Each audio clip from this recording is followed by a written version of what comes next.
Cape Verde football পরাশক্তি ও সাবেক বিশ্ব champion Spain এবং উরুগুয়েকে ২৬ বিশ্বকাপে রুখে দিয়ে ম্যাচ ড্র করে পুরো ফুটবল বিশ্বকে তাক লাগিয়ে দেওয়া এক রহস্যকেরা ছোট্ট দেশ।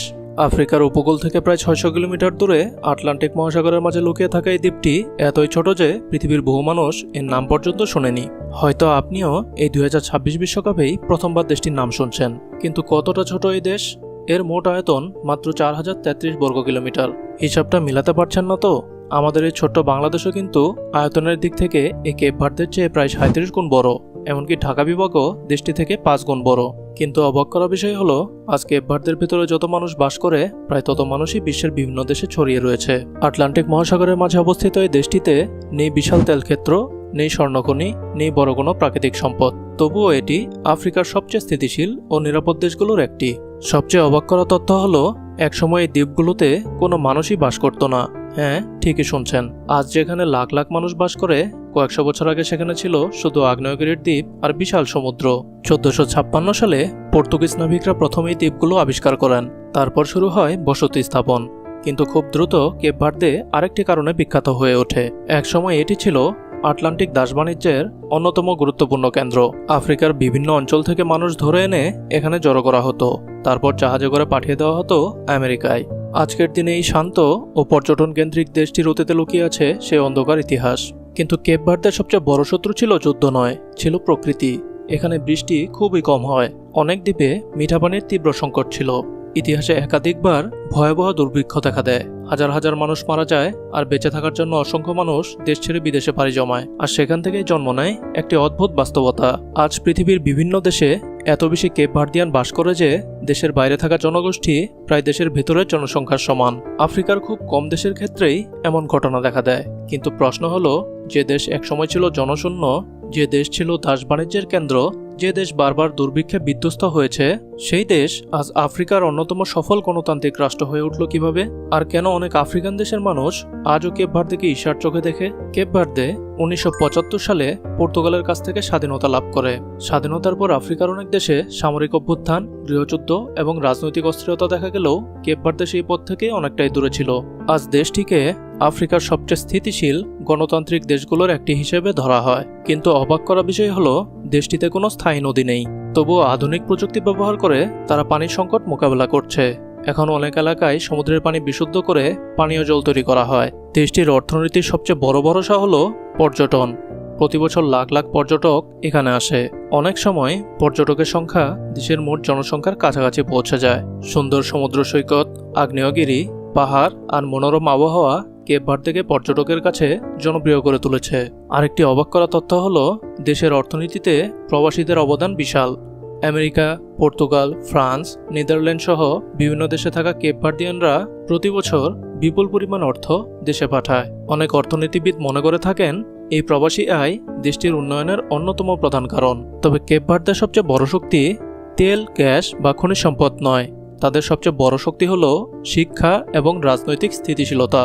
আর এই কারণেই প্রাকৃতিক সম্পদের দারিদ্র্য হওয়া সত্ত্বেও দেশটি আফ্রিকার অনেক দেশের চেয়ে উন্নত জীবনযাত্রা গড়ে তুলতে পেরেছে।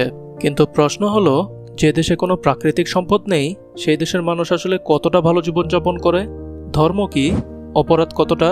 মেয়েদের স্বাধীনতা কেমন? আর বাংলাদেশিদের জন্য সেখানে কোনো সুযোগ আছে কি? চলুন সেই বিষয়গুলো এখন জেনে নেওয়া যাক। কেপ ভার্দের মোট জনসংখ্যা মাত্র ৬ লাখ, অর্থাৎ বাংলাদেশের অনেক জেলার জনসংখ্যাও এর চেয়ে বেশি। তবে ছোট দেশ হলেও জীবনযাত্রার মান আফ্রিকার অনেক দেশের তুলনায় ভালো। ধর্মের দিক থেকে দেশটির প্রায় ৯০% মানুষ খ্রিস্টান।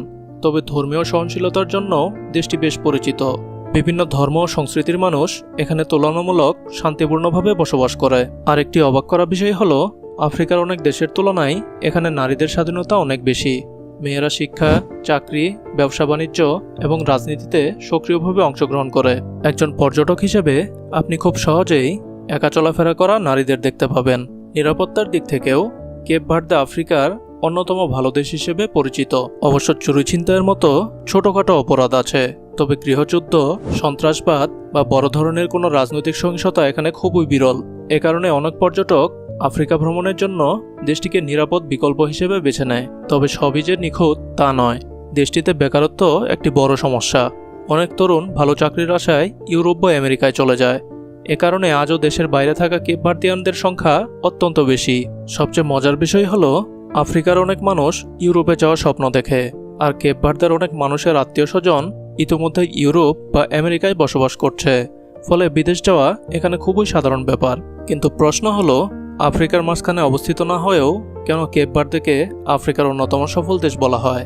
কেন পর্যটকরা বারবার এই দেশে ফিরে আসে? আর বাংলাদেশ থেকে কেউ সেখানে যেতে চাইলে তার জন্য কি সুযোগ বা চ্যালেঞ্জ অপেক্ষা করছে? চলুন সেটি এখন জানবো। কেপ ভার্দে হয়তো আফ্রিকার সবচেয়ে ধনী দেশ নয়, কিন্তু অনেক বিশেষজ্ঞের মতে আফ্রিকার সবচেয়ে সফল ছোট দেশগুলোর একটি।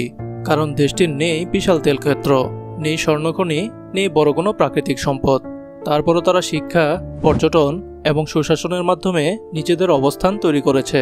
প্রতি বছর ইউরোপের বিভিন্ন দেশ থেকে বিপুল সংখ্যক পর্যটক কেপ ভার্দেতে বেড়াতে আসে, বিশেষ করে শীতকালে যখন ইউরোপে প্রচণ্ড ঠান্ডা থাকে।